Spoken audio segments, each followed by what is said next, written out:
এই শত্রুতা করার কারণে আল্লাহ পাক টিকটিকিকে অভিশপ্ত করলেন।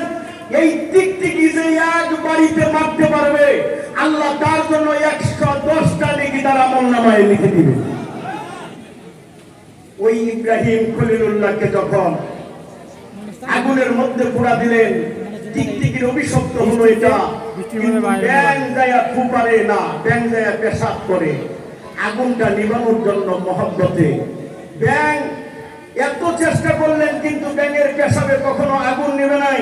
কিন্তু সহযোগিতা চেষ্টা করার কারণে, আল্লাহর পয়গম্বরের ভালোবাসার কারণে, মহব্বতের কারণে আল্লাহ পাক ব্যাঙের ইজ্জত এমন বাড়িয়ে দিলেন, ব্যাঙের পেশাবকে সকল উম্মত বান্দাবান্দির জন্য খাওয়া হালাল করে দিলেন।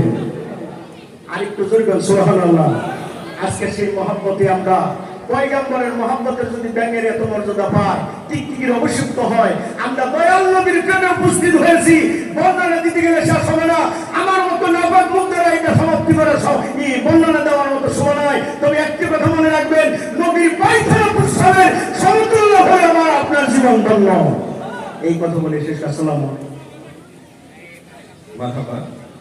এ পর্যায়ে আপনাদেরকে শুভেচ্ছা দেওয়ার জন্য শুধু ঢাকা থেকে এলিফ্যান্ট রোড ঢাকায় ওনার খানকা কসরে হাদি খানকা শরীফ শাসক ইঞ্জিনিয়ার সৈয়দ আব্দুল হান্নান আল হাদি নকশবন্দি মুজাদ্দিদি ওনাকে একটু আহ্বান করতে চাইছি।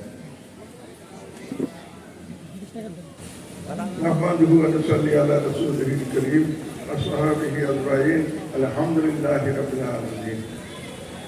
সম্মানিত মিলাদুন নবী উদযাপন আয়োজনে সম্মেলনের সভাপতি এবং উপস্থিত পীর মাশায়েখ বৃন্দ, সুধীবৃন্দ, আসসালামু আলাইকুম ওয়া রাহমাতুল্লাহ।